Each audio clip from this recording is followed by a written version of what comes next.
Welcome back with a smiling face. Important note before starting, if you are a fan of audio stories, then our Patreon account is the best platform for you. Join us on Patreon for the best audiobooks ever. The Time of Reckoning. Episode 2. Chapter 9.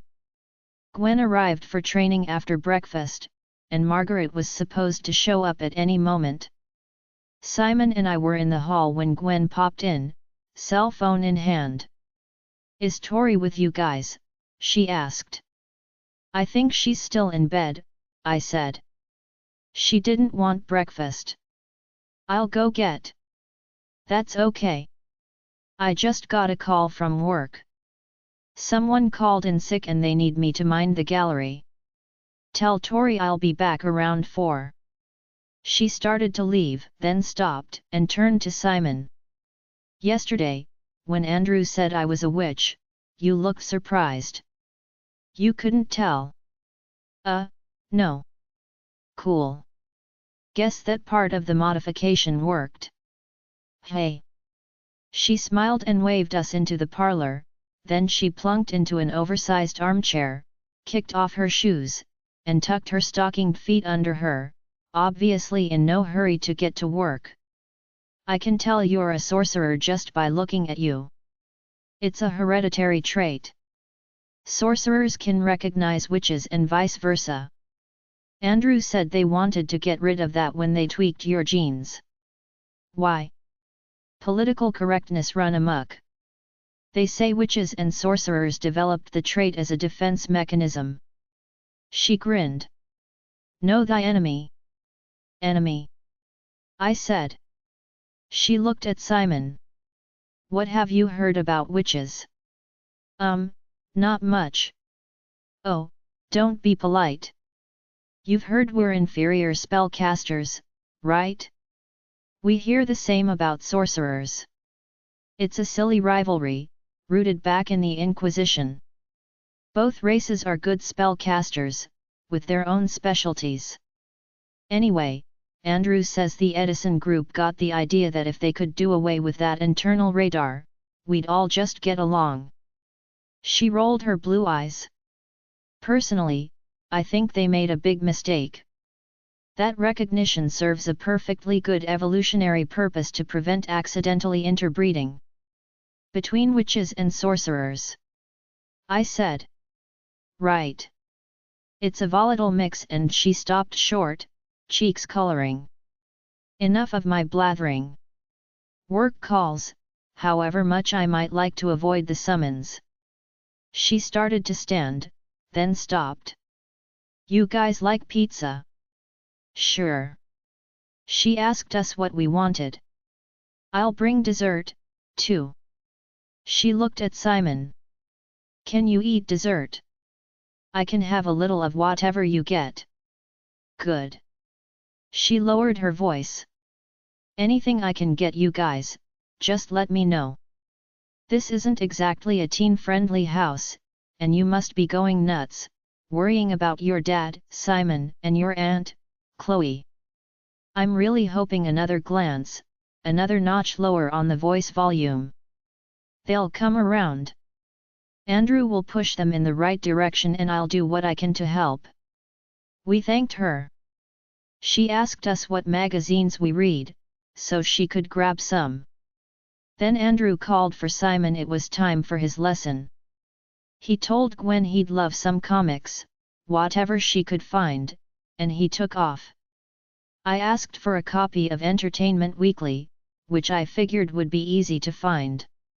Then, before she left, I asked, "What you said about mixing witch and sorcerer blood, is it dangerous?" "Do you mean someone I know might have both?" She smiled. "Something tells me we're both talking about the same person, but neither wants to be the one to say it in case the other doesn't know." "Is this someone named after a dead queen?"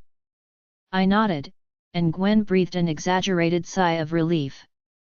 "Andrew wasn't sure if you guys knew, and I didn't want to be the one caught gossiping." I tried to tell her that Tori didn't know, but she kept going. Yes, mixed blood presents some challenges. It adds an extra boost, and you guys, from what I've heard, don't really need that. But the group says neither Diane nor Kit was a particularly powerful spellcaster, so... Kit? Simon's dad. We stared at each other. Gwen's lips formed a soundless curse and she winced. Guess I really am spreading gossip. Typical. She gave a shaky laugh as she busied herself checking her cell phone. It probably isn't true. Even the part about her dad being a sorcerer might not be true. Not like I'd know. I never worked for the Edison Group and I don't know either Kit or Diane. Anyway, sorcerer blood or not, I'm sure Tori will be just fine. I'll tell her. No. I mean, she doesn't know the rumors. Any of them. Her dad being a sorcerer was just something I overheard at the lab. Well, then, I won't tell her. You shouldn't either. Was Kit B Tori's father? He couldn't be. Kit B was Korean, and you could easily see it in Simon. Not so in Tori. Sure, genetics did some wonky things like Simon's dark blonde hair. But if Diane Enright intentionally got herself pregnant with a sorcerer's child, as the demi-demon claimed, picking Kit B would be like choosing a red-headed father when neither you nor your husband had red hair. There was a good chance Tori's dad would know the baby wasn't his. So, no, Tori and Simon didn't share a father.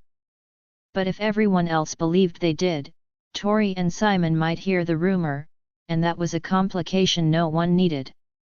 10. Margaret arrived shortly after Gwen left.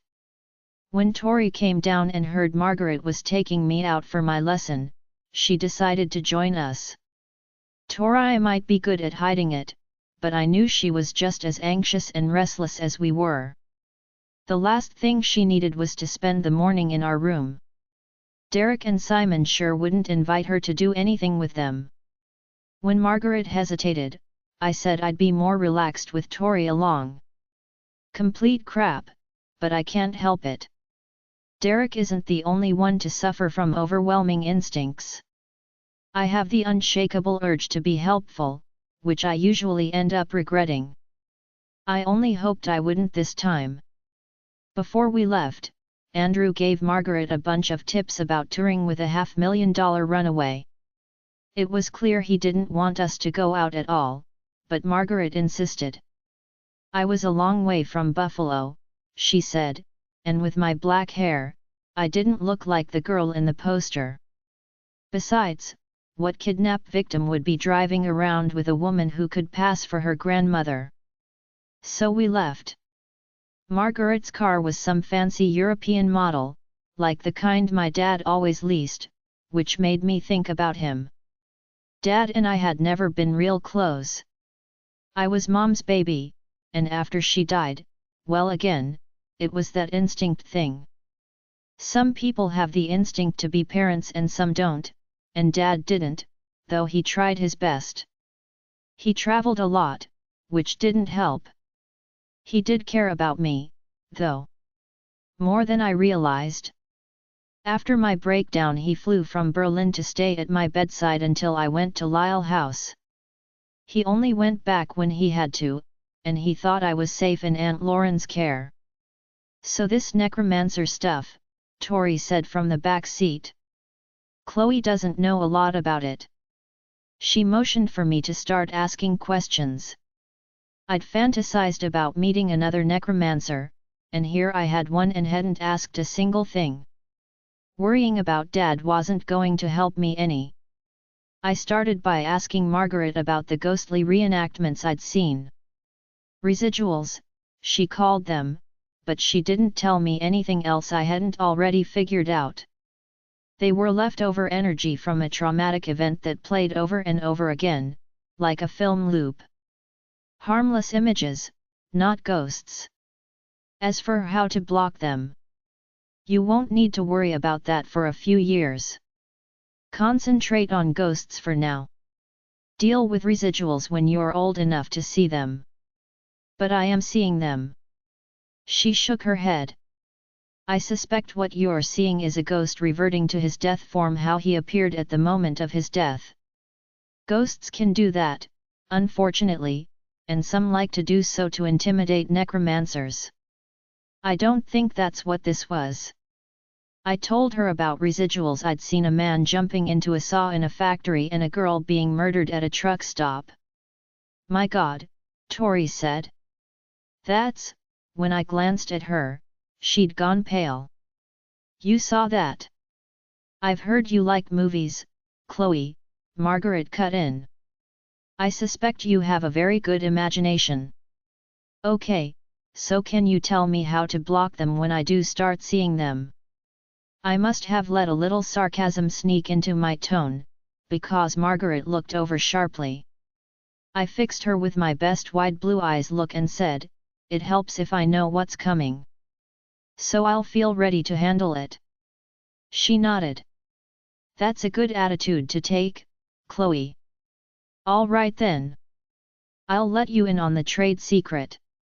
When you see a residual, there's a surefire way to deal with them. Walk away.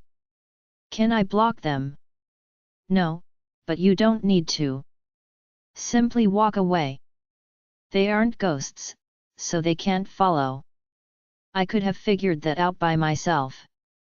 The problem was, how do I know it's a residual? If it looks real, how do you know it isn't? Before you see the dying part. One sign is that residuals don't make any noise. I knew that. Another is that you can't interact with them. Knew that, too. So if I noticed a guy about to jump into an industrial saw, I should stop and listen for any noise? Yell at him and see if he answered? By then, if he was a residual, he'd have already jumped, and I'd see exactly what I'd been trying to avoid. And if he was real, I could let him die while trying to spare myself an ugly sight. If I could tell it was just a ghost residual or not, I'd know the person wasn't in danger and I could get out of there. So, while she drove through a small town, I asked how to do that. Excellent question, Margaret said. Now the real lessons begin. There are 3 ways to tell the ghosts from the living.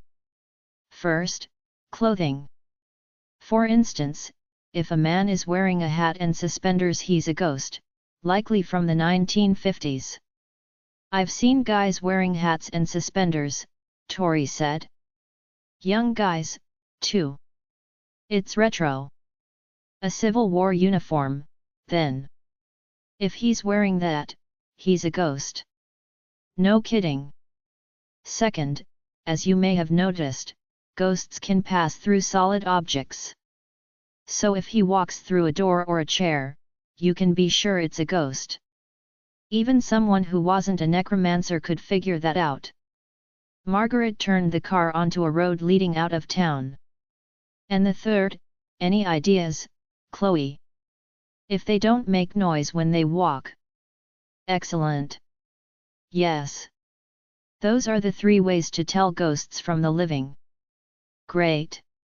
So if I saw a guy standing still, and he wasn't wearing an old uniform, I just had to ask him to walk through furniture. If he stared at me like I was crazy, then I'd know he wasn't a ghost. I hoped that the practice part of the day would go better. When I saw where she was taking us, though, that hope faded fast. A cemetery, I said as she pulled into the parking lot. I see, Kenty, I shouldn't even be here. Nonsense, Chloe. I certainly hope you aren't afraid of cemeteries. No, Tori said. It's the bodies buried in them that worry her. Margaret looked from me to Tori. Dead bodies. Tori said. Potential zombies. Don't be silly. You can't accidentally raise the dead. Chloe can. Margaret gave a tight smile. I've heard Chloe is quite powerful, but I'm sure she doesn't need to worry about raising the dead yet. She already has. I was there. It's true," I said. I raised subjects of Dr. Lyle's experiment, buried in the basement at Lyle House. Then I raised dead bats in a warehouse, and a homeless guy in a place we tried to spend the night. Bats?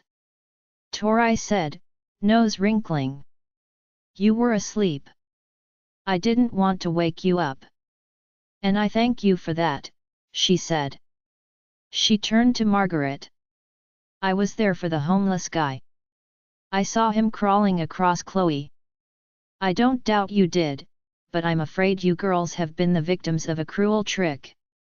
There are members of the Edison group who have a very big stake in this experiment and would love to make it appear that the subject's powers were vastly increased by the modification. One of their staff necromancers apparently wanted to make the group believe Chloe could raise the dead. That's absurd, of course. Not only do you need years of training, but it requires rituals and ingredients you don't have. But I raised the homeless guy after we got away. That's what they wanted you to think. Obviously, they were on your trail, which is how they intercepted you at Andrew's house. It doesn't matter. Even if you could raise the dead, a twitch of her lips, clearly humoring me. I'm here and I'll make sure we take the proper precautions. Learning control is the best way to overcome your fears.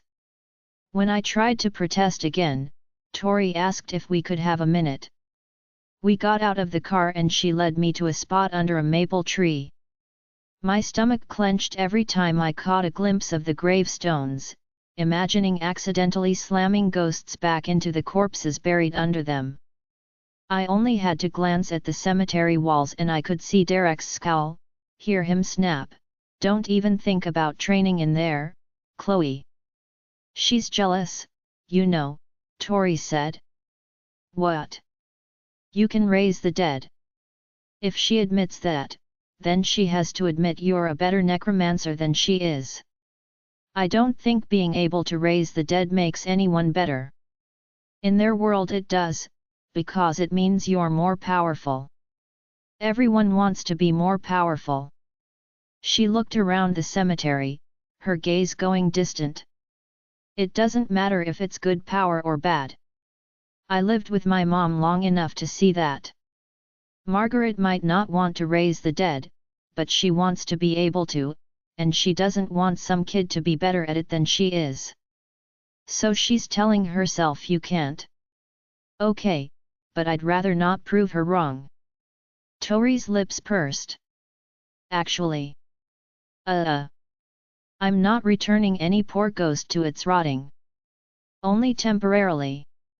I gave her a look. She sighed. Fine. But whatever that chick's hang-ups, her job is to train you, and you need training. We all do. It'll be fine as long as you take it easy, right? True. While I couldn't help remembering Derek's suspicion that Tori was betraying us, I could see no nefarious advantage to encouraging me to raise the dead. Look, do what you want, she said. I'll back you up. As cliché as it sounds, we're in this together. You, me, the guys. Not exactly the gang I'd pick, no offense, but you're stuck with us. My advice? Take her lesson and be careful. I imagined what Derek would say. He wouldn't like the situation, but I think he'd eventually agree. I went back to Margaret and said I was ready. 11. Margaret led us into the cemetery. There were some mourners under a temporary canopy, huddled around a casket. We steered clear of them. The only graveyard I'd ever been in was the one where my mom was buried. Dad and I went every year on her birthday. This one was bigger, with new graves at the front, where the mourners were. Margaret led us to the back, which had the old graves. It was empty there, the dead having been dead so long there was no one left to visit them. As cemeteries went, I supposed it was nice, with lots of trees and benches.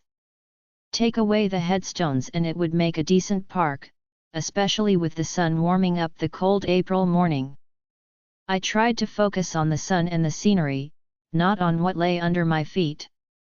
Margaret stopped at one of the more recent graves in the old area. It was of a woman who died in 1959 at the age of 63. Margaret said that was ideal, someone who hadn't died so long ago that she'd be spooked by our modern clothes, but long enough ago that she wouldn't have a lot of loved ones left and want messages passed on. She told us to kneel like we were the family of this woman Edith, come to pay our respects. Most necromancers avoided daytime summoning, but Margaret thought that was silly. Coming at night only called more attention to yourself. In the daytime, if you brought a friend as supernatural, of course it was easy, because you could kneel at a grave and talk and no one would look twice. Or you could use a cell phone, Tori said. That's hardly respectful in a cemetery, said Margaret with a sniff. Tori shrugged. I guess. But she could. And she should probably have a cell anyway, for when a ghost tries talking to her in public. Margaret rolled her eyes. I thought it was a good idea and appreciated it. It would be great to think Tori was starting to like me, but, as she said, she'd realized how alone she was. Everyone needs an ally and I was the only choice. I sighed. I'd never realized how good I'd had it, back in my normal life, where if a popular girl talked to me, the worst thing that could happen was she was planning to mock my stutter to get a laugh from the popular guys.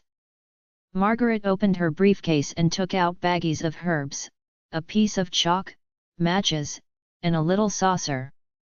Ritual material to help necromancers summon, she explained. Tori suppressed a snort, as if to say I didn't need that. I said nothing. Should I remove this? I asked, pulling my pendant from under my shirt. Margaret blinked. Where did you get that?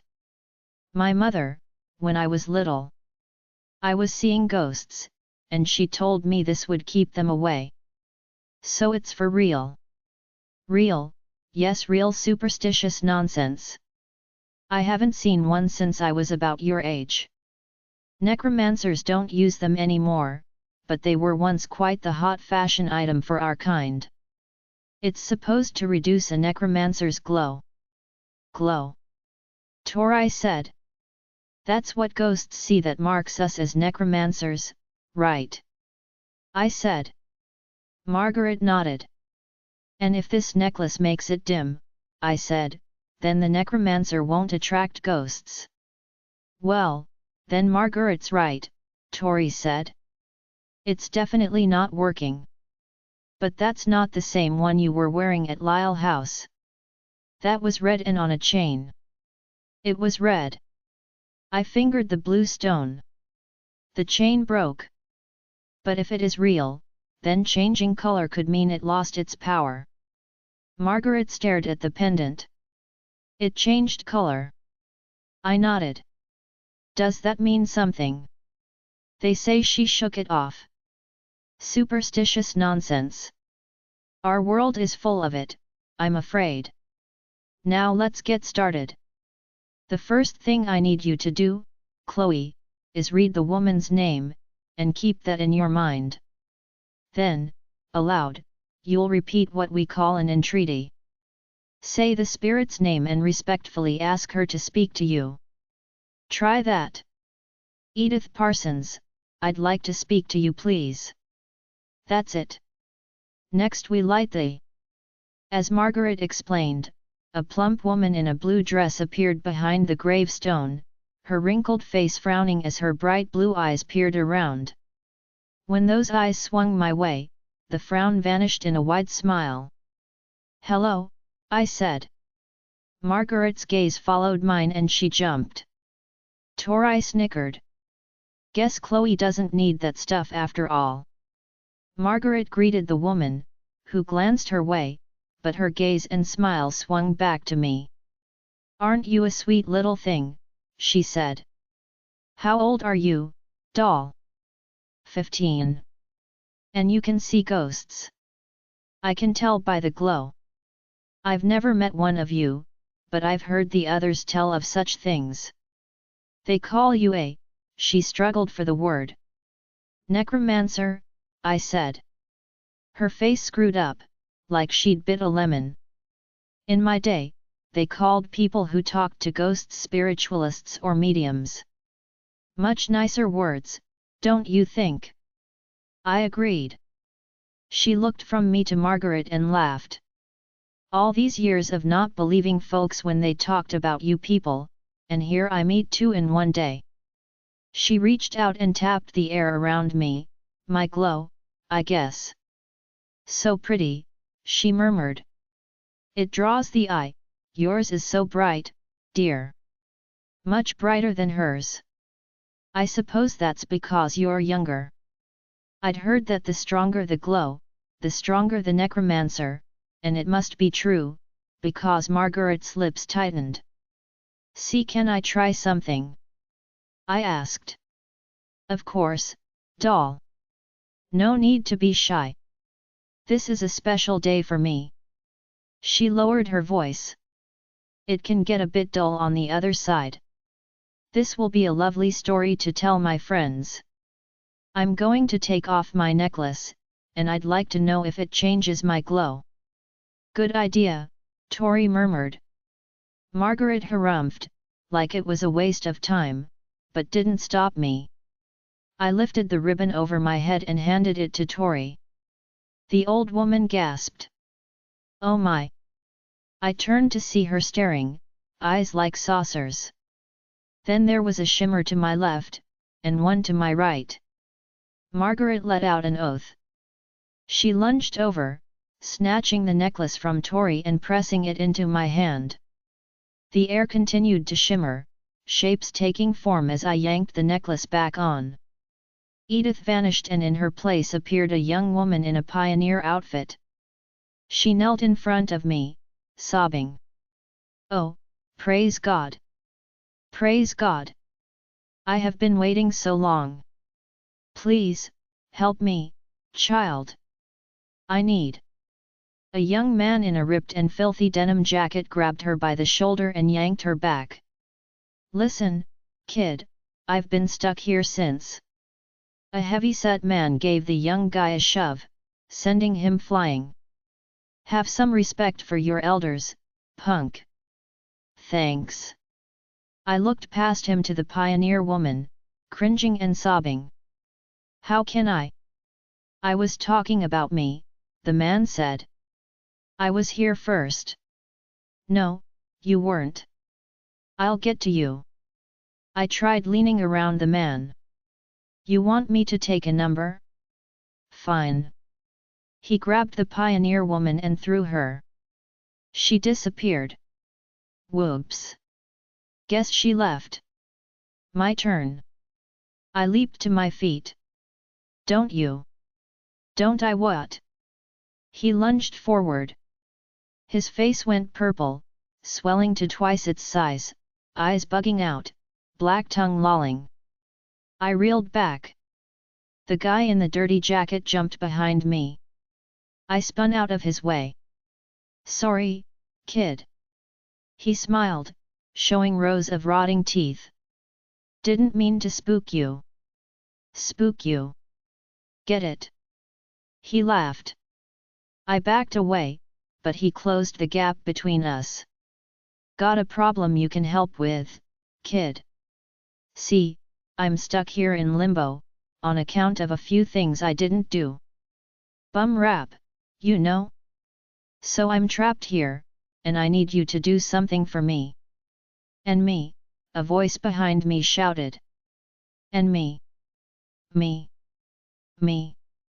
I turned slowly and found myself surrounded by ghosts of all ages, at least a dozen of them, pressing closer, eyes wild, hands reaching for me, voices rising, shouting, demanding, snarling.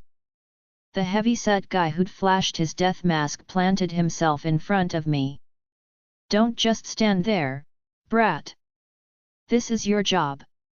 Your duty. To help the dead. He shoved his face down to mine, purple and swollen again. So start helping. We will, said a voice to my left. I turned. The mob of ghosts parted. Margaret stood there, a saucer filled with dried plants in one hand, a burning match in the other. You're scaring the child, she said calmly. Come over here and speak to me instead. I can help. The ghosts swarmed her. Then they screamed. They howled. They cursed. And they began to fade, fighting and struggling and cursing some more, but continuing to vanish until only Margaret was standing there, blowing smoke from the burning plants in the saucer. What is that? I asked. Vervain. It banishes ghosts. Most of them, anyway. There's always a stubborn one. She strode past me and I turned to see a grandfatherly old man backing away. No, please, he said. I wasn't bothering the child. I was only waiting my turn. Margaret kept advancing. Tori scuttled out of her way, looking around in confusion, only able to see and hear us. Please, the man said. This might be my only chance. It's just a message. He looked past Margaret to me and his eyes glistened with tears.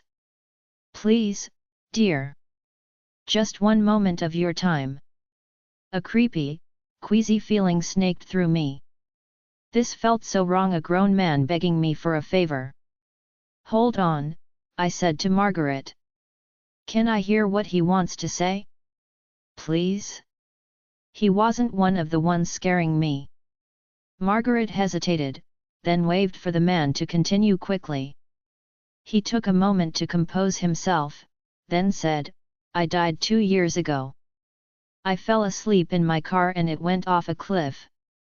They never found it and they said I took off, left my wife, kids, grandkids. All I need for you to do is send them a letter. Just tell them where they can find the car. I have to write this down, I said, turning to Margaret. I was sure she had paper in the car. Even a cell phone would do. I could text in a message, but she shook her head. Wait, Tori said. She pulled a few pieces of folded paper and a pen from her pocket. I was going to make a list of stuff we need. Andrew said someone would go shopping for us later. I took down his wife's address and the location of the car. It didn't make sense to me, roads and landmarks I wouldn't know, but the ghost said his wife would understand. He said to add a note from him, that he loved her and would never have left her. She might not believe I sent a message from the grave, but she'll look anyway. I won't take up any more of your time. Thank you. Before I could say a word, he disappeared. Now that was cool, Tori said, taking the pencil and extra paper from me. As I folded the page with the information, Margaret reached for it. I handed it over. I guess it'll have to be mailed from some place far from here, hey? Just in case. It's not being mailed. What? Tori and I said in unison. You never promised to deliver a message for a ghost, Chloe. Never. But. Her hand cupped my elbow, voice going gentle. You can't. If you do, then what you saw today will be only the beginning. Word will get out that you are willing to help, and while there are perfectly good requests, like this one, you heard some of the others. Most of those ghosts were in limbo. Sentenced to limbo. You can't help them, and you don't want to, but that won't keep them from hounding you day and night. So you have to ignore both, the good and the bad. I looked up into her face and briefly saw someone else there, a younger, sadder woman. I realized that what seemed like cold efficiency was self-preservation. The tough, no-nonsense necromancer, her heart hardened to the pleas of the dead. Was this my fate? Toughen up until I could throw that note in the trash and never think of it again? I didn't ever want to be that way. ever. Are you okay? Tori whispered. Margaret had moved away and was dumping out the ashes of the vervain. Tori touched my arm. I realized I was shaking. I wrapped my arms around myself. I should have brought a sweater. It's still chilly when the sun goes in, isn't it? Margaret said as she came back to us. She held up a baggie of dried stuff. Vervain, she said. I'll give you some back at the house. Obviously you could use it. She tried to smile, but she was out of practice and only managed a twist of her lips. Thank you, I said, and surprised myself by meaning it. Are you up to some more work? She asked. I glanced down at the bag she held, like it was a prize for a lesson well done, and as much as I wanted to quit, that eager to please part of me blurted, sure. 12. It's easy to summon ghosts who want to be called, Margaret said, but sometimes you need to speak to a reluctant one. While we try to respect the wishes of the dead, you've just seen the importance of maintaining the upper hand in the necromancer-ghost relationship. Some really believe we exist only to help them, and we must quickly disabuse them of that notion. Being firm in your summoning is one way to establish the proper reputation. Margaret took the lead, going from grave to grave. We visited 4 ghosts, chatting with them for a minute, before she found one that didn't want to answer her summons. She let me try. The ghost didn't answer me either.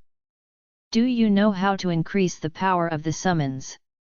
Margaret asked me. Concentrate harder. Exactly. Slowly increase your concentration and sharpen your focus. Start doing it now. Gradually, gradually. We kept on like this for a while, Margaret getting frustrated by how slowly I was ramping up the juice. Finally, I felt an inner twinge that said that's enough, and I said so. She sighed. I understand you're nervous, Chloe. Whoever raised those bodies has frightened you. I raised. That's not possible. Yes, you are clearly a powerful young necromancer, but without the proper tools and rituals, you just can't do it. I don't even have the ingredients with me. But what if that's one of the modifications they made? Making it easier for me to raise the dead. There would be no reason to. Why not? Tori interjected.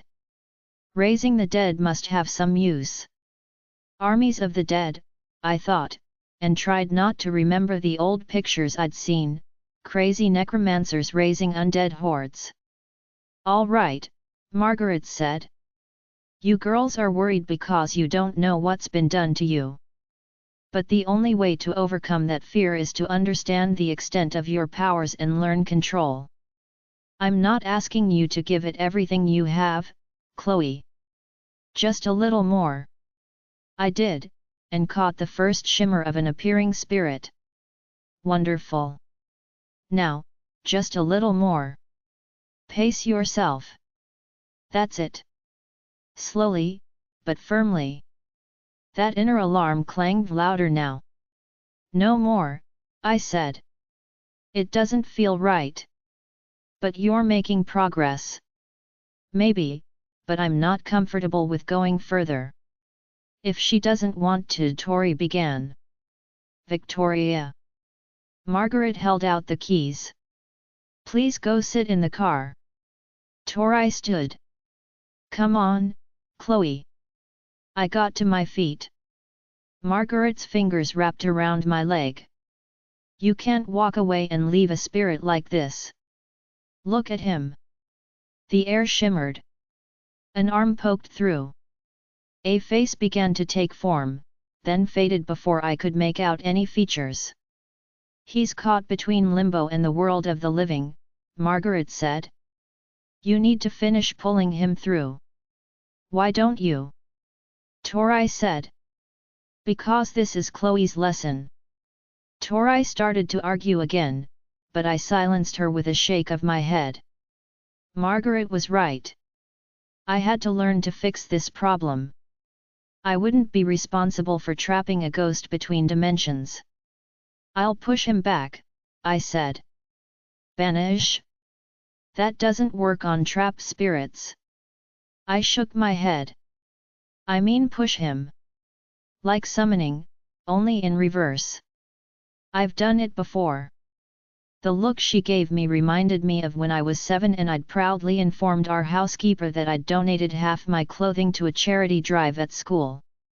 It had seemed perfectly sensible to me I didn't need so much stuff, but she'd stared at me like Margaret was now, with a mix of horror and disbelief.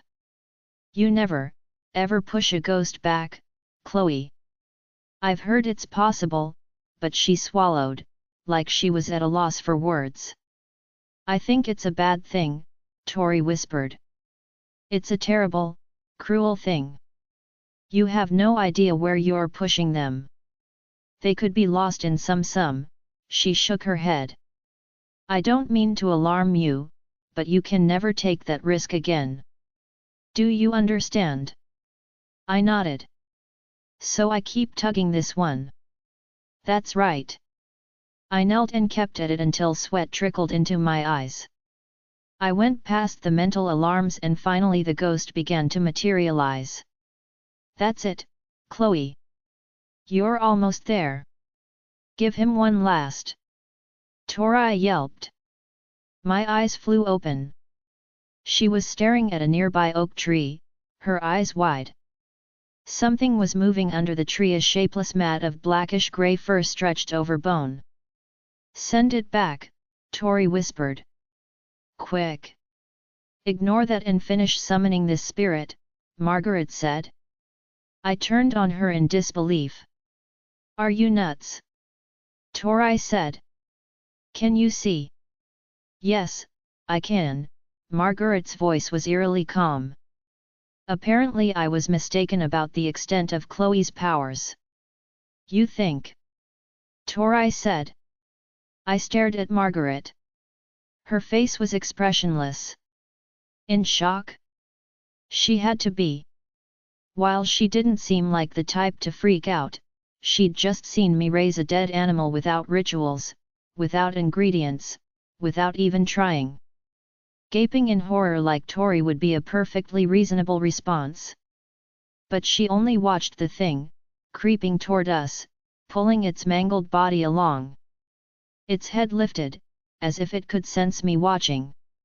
It had no eyes, though, no snout, no ears, just a skull covered in bits of tattered fur and skin. Its head bobbed and wobbled, like it was trying to see who had called it forth. Chloe, Margaret said sharply. As horrible as that thing is, did her voice quaver a little, your priority is this human ghost. Pull him through quickly. But if I... She clasped my arm, panic edging into her voice. You need to do this, Chloe. Quickly. The creature was closing the gap between us. It was a squirrel, I could see tufts of long, grey fur left on the rat-like tail. It started to chatter, a horrible squeaking, rattling sound. It lifted its head, then turned its empty eye sockets my way and continued creeping forward, leaving a trail of fur and bits behind, the wind bringing the stink of rotting flesh. Tori clapped her hand over her mouth. Do something, she whispered. I shored up my nerve, closed my eyes, and plowed forward, throwing everything I had into one massive pull, imagining myself yanking the ghost. The ground under us shook. Tori shrieked. Margaret gasped. My eyes flew open. The earth quavered and groaned and then, with an ear-splitting crack, ripped open right in front of us. Tori grabbed my arm and yanked me to my feet. We backpedaled as the ground yawned open with a thundering roar, dirt spilling into the crevasse and flying up, the musty stink of it billowing out. The chasm split wider and deeper, an avalanche of dirt rushing in from all sides, tombstones swaying and rumbling. One toppled in, and still the earth split, until the top of a coffin appeared, shaking and rattling. "Oh no," Tori said. "No, no, no." She grabbed my arm again and tried to yank me backward. I brushed her off, walked to a place far enough away to be safe, then closed my eyes and concentrated on releasing the spirits. And if that sounds incredibly calm of me, let's just say the earth wasn't the only thing shaking. I had to drop to my knees before they gave way. I squeezed my eyes shut and kept at it even when Margaret grabbed my shoulders. She shouted for me to get up, but I concentrated on releasing. "Release, release, release." Someone screamed. Then someone else. I leaped up and looked around, but there was no one near the crack in the earth, now at least 20 feet long, a half-dozen coffins exposed. The ground had gone still. All I could hear was the rustling of leaves. I looked up. The tree branches were covered in tiny, new buds. That wasn't what was making the noise. I followed the sound to the coffins. Not a rustling, but a scratching, nails raking the inside of the caskets. Then came the faint, muffled cries of ghosts trapped in those bodies, trying to claw their way. I dropped to my knees again. "Release them. That's your job now. Your only job. Release those spirits before the zombies." Another scream, this time from behind me. A group of newly arrived mourners was coming our way, the pallbearers carrying the casket toward an open grave on the edge of the old section. They'd stopped and were staring down at the casket. I started toward them, slowly, cautiously, gaze fixed on that coffin, telling myself they'd stopped because of the earth tremors. A gasp from the crowd. Then I heard what they did, a bump from inside the casket. "Relax. Relax and release. Release, release, A low moan came from the casket, and every hair on my body rose. Another moan, louder.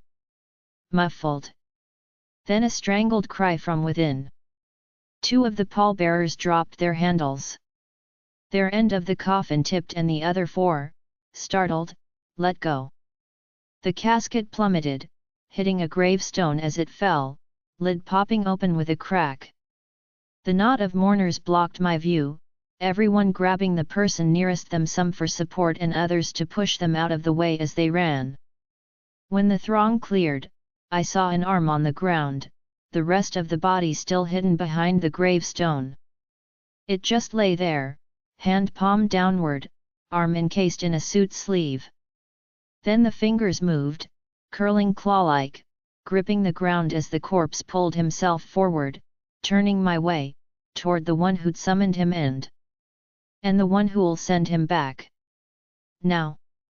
I squeezed my eyes shut and imagined the man, a vague figure in a suit.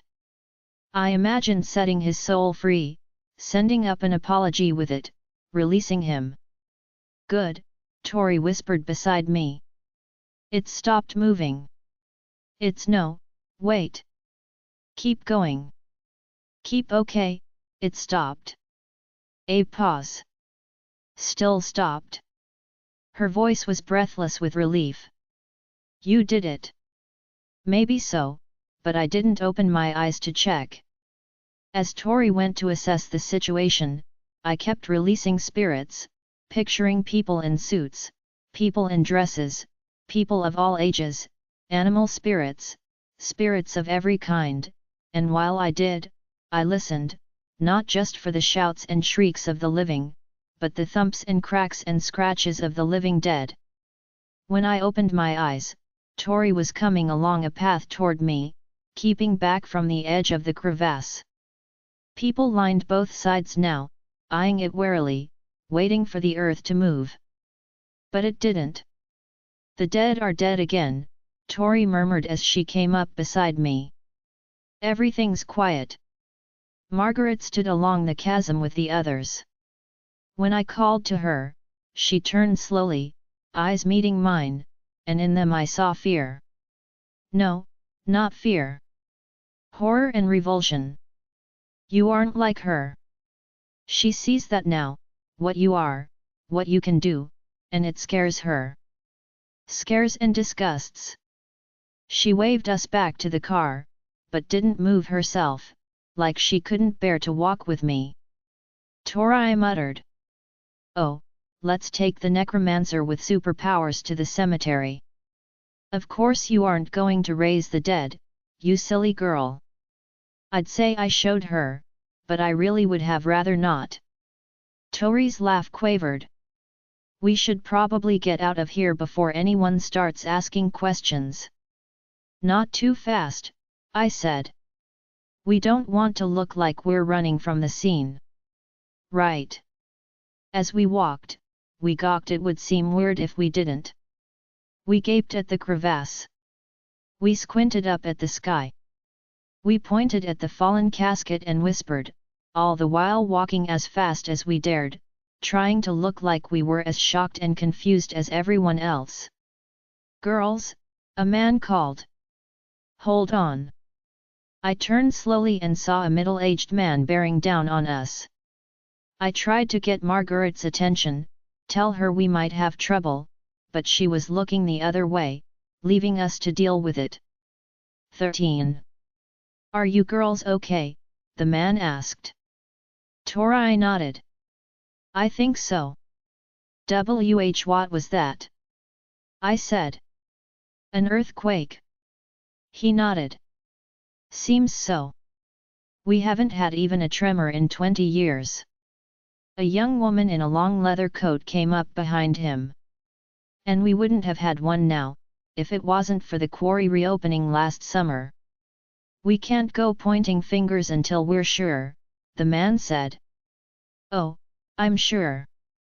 There's a reason those environmentalists wanted to keep it closed, and a reason it shut down in the first place, after the last tremors, 20 years ago. Do you think that's a coincidence? All that digging, knocking around the tectonic plates. Now look, she gestured at the chasm and scowled. The quarry's going to have to pay for this. Is everyone okay? I asked. I thought I heard a scream. Oh, that was just. She waved at the casket, still upended on the ground, surrounded by mourners who were all hoping someone else was going to volunteer to return the body. My great-uncle was being buried today, and when the ground shook, he started bumping around in the coffin, scared the guys, and they dropped it. The man cleared his throat, warning her that we didn't need the gory details, but she carried on. The coffin busted open, Uncle Al fell out, the ground shook again, and she tried to suppress a snicker. They thought he was, moving. You, Tori said. I'd have screamed, too. Anyway, the man cut in, I see your grandmother wants you girls in the car. I don't blame her. Mother Nature might not be done with us yet. We thanked them and headed to the parking lot, Margaret still keeping pace 20 feet behind us. Tectonic plates. Tori said. Do they bury German pottery with the dead around here? I had to laugh at that, but it was a bit shaky.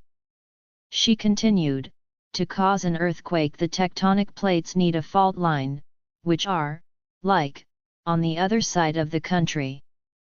It sounded good. And that's all that matters. Derek and Simon say that's what people do if they see supernatural stuff. Make up a logical explanation.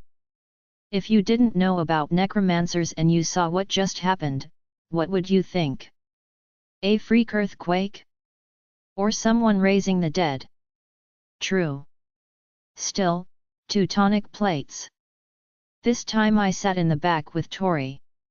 When we reached the highway, Margaret finally spoke. Who taught you to do that, Chloe? She said. What? Her eyes met mine in the rearview mirror. Who taught you to raise the dead? And no one. I've never even met another necromancer before you. Not exactly true. I'd briefly met the ghost of one, but he hadn't been much help. Did the Edison Group give you books? Manuals? Just a history book that I schemed through a bit. There wasn't anything on rituals. A moment of silence as she studied me through the mirror. You were trying to make a point, weren't you, Chloe? What? I said you couldn't raise the dead, you proved you could. You visualized returning a soul. No. My stutter fell away. Return a ghost to a rotting corpse to make a point? I'd never do that. I was doing exactly what you asked, trying to pull that spirit through. I was summoning. But if I do that with bodies around, I can raise the dead. That's what I tried to tell you. She drove for a minute, the silence heavy. Then her gaze rose to the mirror again, meeting mine. You're telling me you can raise the dead simply by summoning? Yes. My God, she whispered, staring at me. What have they done? Hearing her words and seeing her expression, I knew Derek had been right last night. I'd just done something worse than raising the dead. I'd confirmed her worst fears about us. When we got to the house, Andrew was the only one around. Margaret called him into the kitchen, closing the door behind them. There wasn't much point in shutting that door. Margaret didn't yell, but her voice took on a strident note that echoed through the house. The upshot of her tirade was that I was the devil's spawn and should be locked up in a tower before I unleashed hordes of the living dead to slaughter them all in their sleep. Well, maybe that's an exaggeration, but not by much. Tori smacked open the kitchen door and marched in, with me close behind. Excuse me. Who took the genetically modified necromancer into the cemetery? Andrew turned to her. Tori, please. We don't need. Chloe didn't want to go there. Did Margaret tell you that? Did she tell you we warned her that Chloe could raise the dead? That I'd seen it? That she didn't believe us?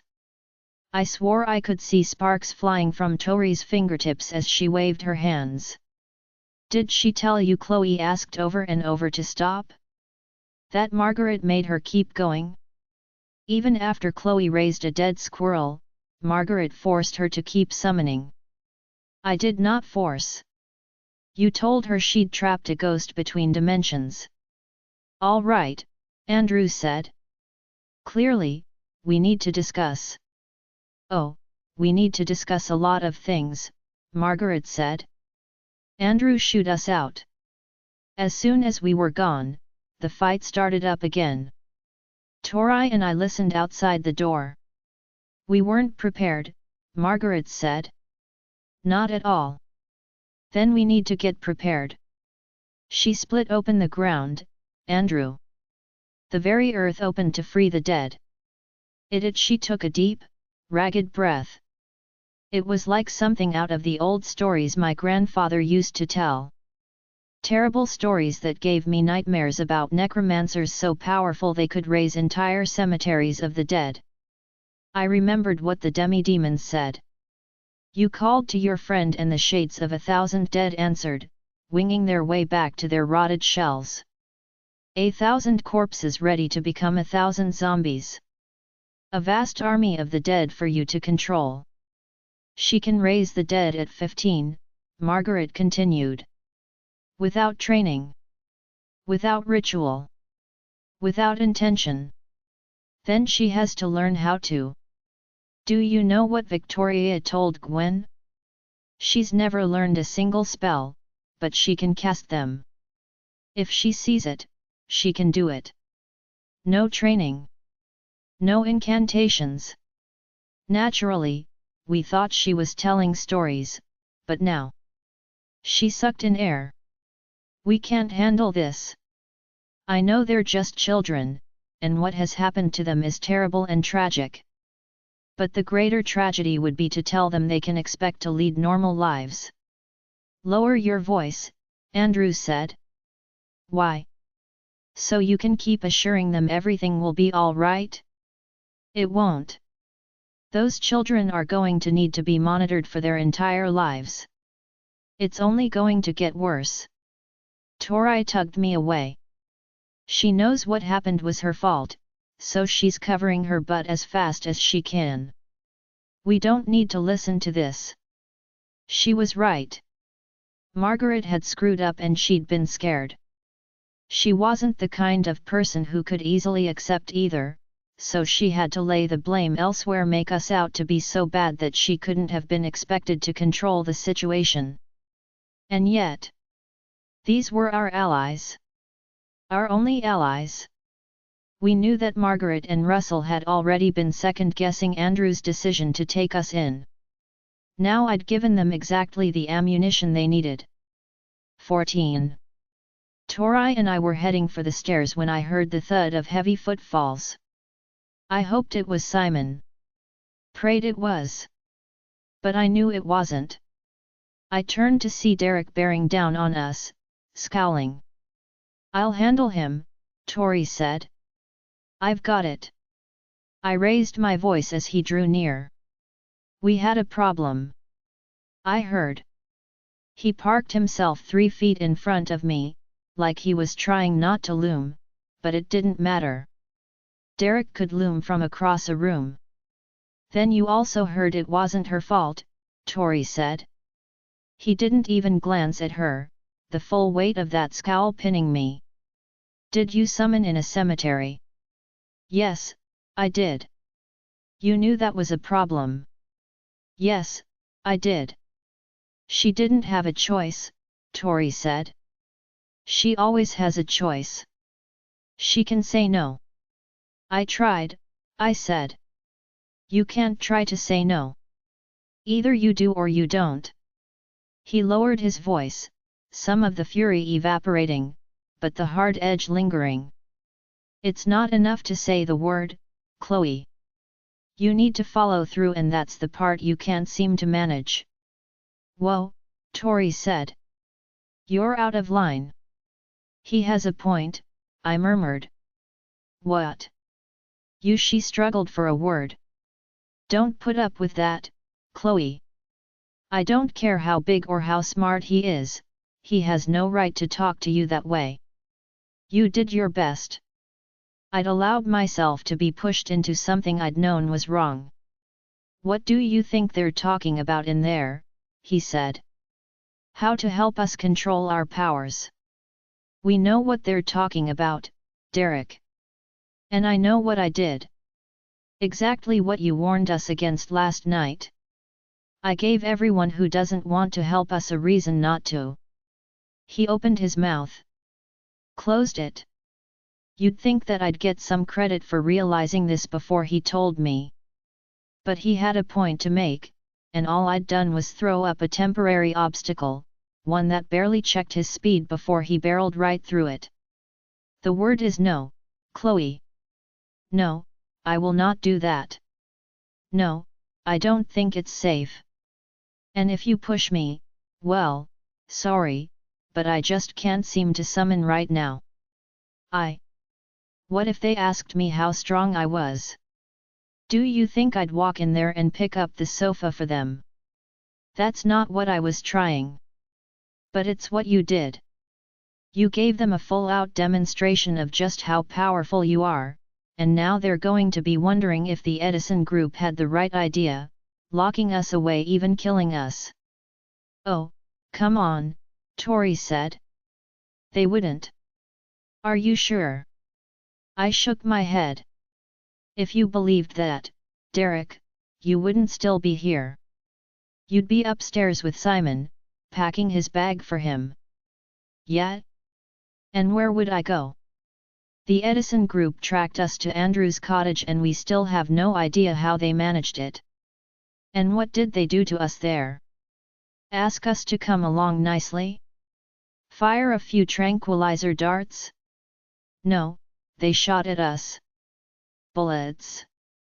We're stuck here, Chloe. Whatever happened today, she didn't do it on purpose," Tori said. His jaw worked, then he spun on Tori. "Why are you suddenly defending her?" Trying to win her over for a reason. What's that supposed to mean? I don't trust you, Tori. Yeah, I got that message loud and clear long ago. Simon appeared in the doorway behind Tori and Derek. He waved to me and mouthed, "Run while you can." Not a bad idea. I snuck around them and zipped out the door to where Simon waited. Then I glanced back at Tori. "Don't worry about her," he said. "Probably the most fun she's had in days." He led me into the next room.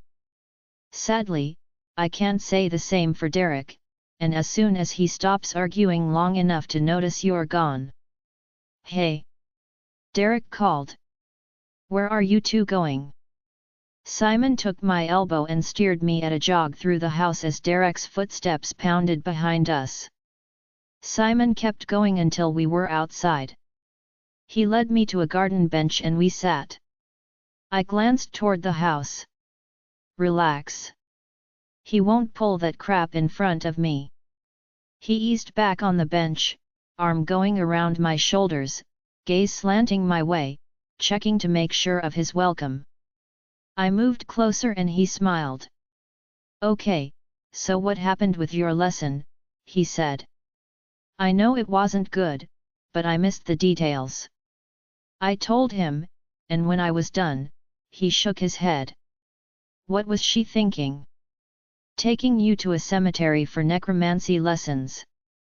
That was exactly what I wanted to hear, but I knew this was the easy way out.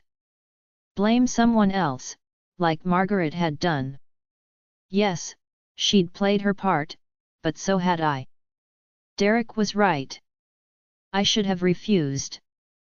I had to take responsibility, even if it meant saying no to an authority figure, because I was the authority on me. "Do you like ice cream?" "What?" Simon smiled. "That got your attention." "Sorry, I was just worrying. Which is why I'm taking you out for ice cream." Derek and I went for a jog earlier and saw a service station about a half-mile that way. He pointed. "There was a sign for ice cream in the window, so that's where we're going after dinner. I don't think they're going to let me go anywhere now. We'll see." "So? Yes? It's not exactly what I had in mind for a first date, but we're kinda stuck here and I'm kinda tired of waiting." "D-date?" He glanced over. "Is that okay?" "Sure. Yes. Definitely." My cheeks heated. "Okay, let's try that again, with a little less enthusiasm." He grinned. "Enthusiasm is good. It's a date then. I'll talk to Andrew." I was about to go on my first date. Not just my first date with Simon. My first date ever. I wasn't telling him that, of course. Sure, he'd be cool with it, probably joke about the pressure. Being 15 before my first date wasn't that weird, but it felt weird, like being 15 before my first period, and I certainly hadn't told anyone about that. A date, with Simon. I'd agreed quickly enough, but after we went inside for lunch, I realized what I'd done. It felt like standing at those cemetery gates again. My gut was telling me this was a really, really bad idea. Dating while on the run for our lives? Dating one of the guys I was on the run with? What if it went badly? How would we? But it wouldn't go badly. It was Simon and everything would be okay. I just had to relax. Unfortunately, lunch didn't help with that. Margaret was gone, but she must have told Russell what happened, and he'd swooped in like a vulture, hoping to catch us in some terrible display of uncontrollable power. Andrew should have shown him the door. He didn't, probably thinking it was better to let him see that we were just normal kids. But it made all of us miserable, me most of all, feeling Russell's gaze on me as I struggled to eat, that faint look of distaste on his face. The kid who can raise the dead. The necromancer freak. After lunch, I fled to my room. Simon tried to lure me out, but I said I was tired and joked that I didn't want to fall asleep on our date. Around 3, Derek rapped on the door, calling a gruff "You should come out." Simon's worried. When I said I was napping, he went silent and I thought I heard him sigh and scuff his feet, like he wanted to say something else, so I got up and went to the door, planning to walk out and say, "Oh, I didn't know you were still here." I'd hoped he did have something to say. Not an apology for chewing me out, that would be expecting too much, but an excuse to talk to him about what had happened at the cemetery, consider our options if things got worse. Mostly I just wanted him to stop being mad at me and go back to being the other Derek, the guy I could talk to, could confide in. But when I opened the door, the hall was empty. I went back to bed. 15. Tori came in at 4 and seemed surprised to find me still in bed. "You've been in here all afternoon," she said. "I thought you were outside with the guys." "What did I miss?" "Me mopping floors." That made me smile. "You think I'm kidding," she said. "No, I guess we'll have to pull our weight around here. We can't expect Andrew to clean up after us." She rolled her eyes. "Can you really see Andrew assigning us chores?" The guy apologized for the place not already being cleaned and ready for guests. I offered to clean for him, just to be nice. When I didn't say anything, she shook her head. "That last part was a joke, Chloe. Andrew's paying me the same amount he would for the housekeeper, though it'll probably take me twice as long. Not like we're overscheduled," I figured, and I could use the money. "So now I'm the official housekeeper, and if I find wet towels on the floor, I'll hide them between your sheets."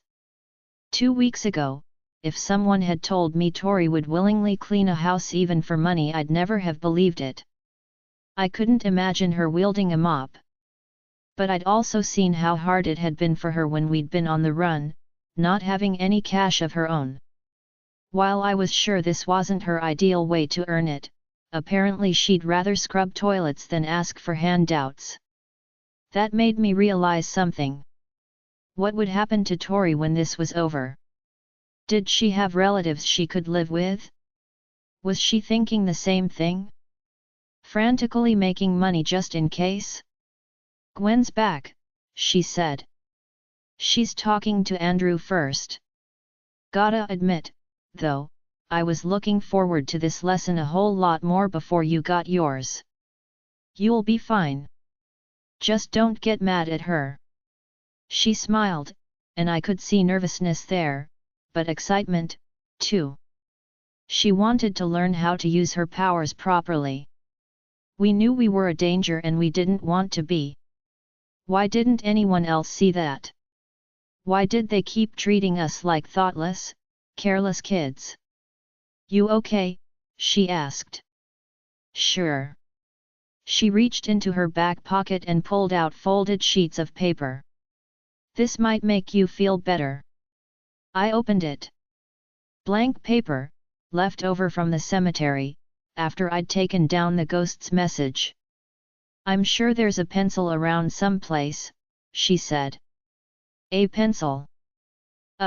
Yeah, movie buff.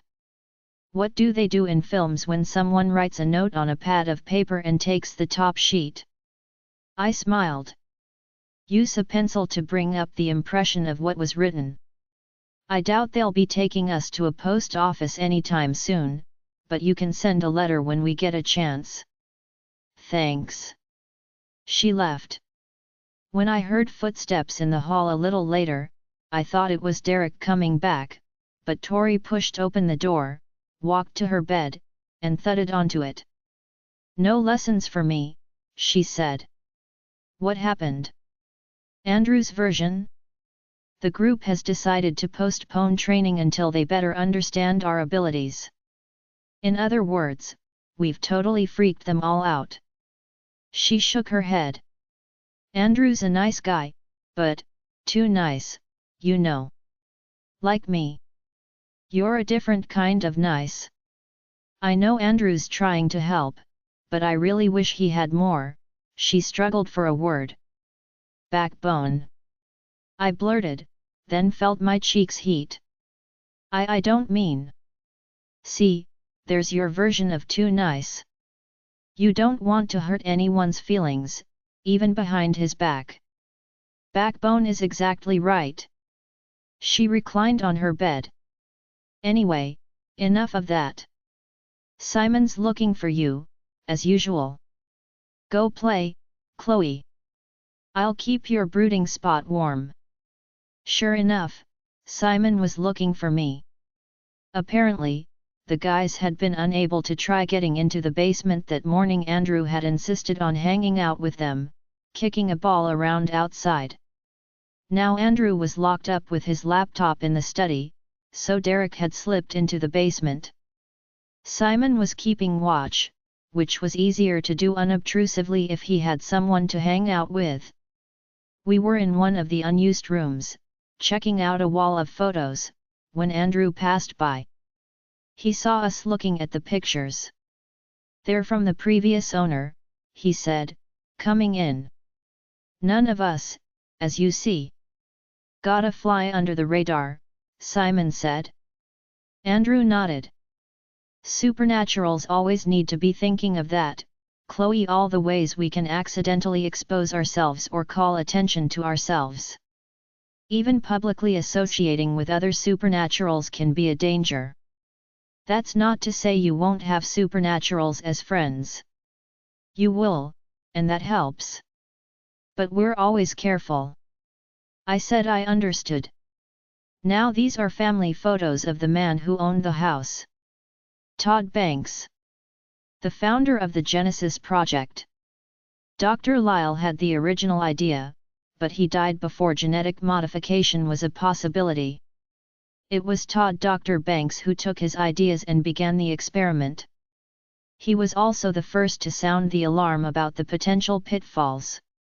He warned the Edison Group, but they were too enamored with the possibilities to admit they'd made mistakes. Dr. Banks left and founded our group of concerned ex-employees. He bequeathed the house to us on his death a few years ago. As Andrew talked, I noticed a photo of Dr. Banks, with the dark-haired boy off to the side. He looked about 13 in the shot, but I still recognized his face. It was the Valo half-demon ghost. Is that Dr. Banks's son? I asked as casually as I could. His nephew. That would be. Andrew's brow wrinkled. I can't remember his name. I never met him. I know he lived here for a while, with his cousin and his uncle. That's the older boy, which I only know because the younger one was blonde. I remembered the body in the bed. The horribly beaten body, of a light-haired boy a few years younger than the half-demon I'd met. You said Dr. Banks left this house to your group. What happened to the kids? They went to live with another relative. A grandparent, I think. Both boys were dead, and I knew it. The question was, did Andrew? Or was this a story he'd been told? Were the boys part of the Genesis Project? It seemed like it. Yet the kid I'd seen had been older than me. Even if he'd survived his uncle, he had to have died a couple of years ago, given his age in the photo. That meant if he was alive today, he'd be a few years older than Derek, who was supposed to be one of the first subjects. Was there a woman living here with them? Simon asked. Andrew said as he waved us from the room. Chloe heard a woman's voice last night, and we thought it might be a ghost. Was there a woman living with them? Not as far as I know. I could be mistaken, though. Now, I should get dinner going. I know you're supposed to eat at regular times, Simon. And I know you two have something special planned afterward. He winked at me and I'm sure I blushed. As Andrew headed for the kitchen, Derek snuck up from the basement. The three of us went upstairs, ducked into the guy's bedroom, and closed the door. "It's storage," Derek said. "Two big rooms full of stuff and one locked room." "Locked?" Simon perked up. "I busted it open. It's a workshop. Nothing but tools." "So why would it be locked?" I asked. "I'd love to say it's suspicious," Simon said. "But if this Banks guy had kids around, then I'm not surprised. My dad isn't exactly Mr. Handyman, but he kept a lock on his toolbox. You know parents. Paranoid." "Yeah," Derek said. "Especially after their son flattens his finger trying to nail a drawing to the wall." "Hey, I'm not the genius who suggested it." Simon glanced at me. "Tape wouldn't hold it, and science guy explained that the paper was too heavy for the adhesive. So I got some nails." Derek rolled his eyes. "So that's it?" I said. "Storage in a tool room? No clues at all." "Didn't say that. There are labeled boxes of clothes and stuff. 3 names, Todd, Austin, and Royce. Todd's stuff is adult. Dr. Banks," Simon said. "The guy who owned this place. And let me guess, the other boxes were for teenage boys." When I explained what Andrew said, Derek nodded. "Royce is your half-demon's name, then. His clothes are bigger. So Andrew said he moved away after Banks died? Maybe he was killed later and came back." "I don't think so. I'm pretty sure it was Austin's body I saw last night. A family, dead. Including 2 teenagers. All with connections to the Edison Group, maybe to the Genesis Project. And we were taking refuge in the same house." "We can't go anywhere," Derek said. "That's what we were all thinking, of course. Run. But where?" None of us thought Andrew was secretly aligned with the Edison Group, holding us here while going through this elaborate ruse of plotting an attack on them. But what had happened to Dr. Banks and Royce and Austin? Did it have anything to do with us? "I'll keep looking," Derek said. "Maybe ask Andrew a few things." "You guys. We'll be gone for a while after dinner," Simon said. "Oh. Yeah. That's right." Derek's gaze flicked my way, but before I could meet it, he'd turned to Simon. "So, Andrew was good with that?" "Yep." "You lose that bet, bro?" "Sure, he gave me a whole bunch of warnings: gotta walk through the woods, not on the road, Chloe can't go into the store, blah blah. But we can go." "Hey." Derek looked over his shoulder, like he'd been hoping Andrew would say it wasn't safe. After a moment, he nodded and said, "Okay, then. We've got some time to kill before dinner," Simon said. "How about picking up those self-defense lessons?" "Sure," I said. "I'll get Tori, and don't make that face." "I'm getting her." "Derek, you joining us?" Nah, he turned and headed down the hall. "You guys go on." Simon gave us a self-defense lesson in the backyard, teaching some basic holds, which Tori, with her binding spell, thought was kind of useless. But she only whispered that to me and didn't rub it in with Simon. There was a moment during that lesson, when Simon was trying to show Tori a hold and they were standing side by side, me sitting on a patio chair watching them, and, for a second, I thought maybe they could be related. I don't know what it was, the angle of their faces, I think, something about the cheekbones, the mouth. Dark eyes, same height, same slender build. Then Simon stepped away and whatever I'd seen disappeared. I decided I was taking a few superficial similarities and letting my imagination fill in the rest. Dinner came. Dinner went. I headed upstairs to get ready. I always thought I wasn't the kind of girl who gave a lot of thought to stuff like this first date, first kiss. Don't get me wrong. I wanted those things. But I didn't fantasize about the big day and what I'd wear and how I'd act. Or so I thought. But I guess I still always had this image of my first date. I'd buy a new outfit and maybe get a haircut. I'd definitely wear makeup and I'd probably paint my nails. In short, I'd look better than I ever had, and when I opened my door to that first guy, I'd see it in his eyes, in his smile. When Simon knocked at my bedroom door, I'd brushed my hair and found Vaseline for lip gloss. I couldn't even shower because Tori was running the washing machine. As for clothes, I wore the same jeans and shirt I had been in since escaping the laboratory, though I had managed to get the pizza sauce stain off the shirt sleeve, most of it, anyway.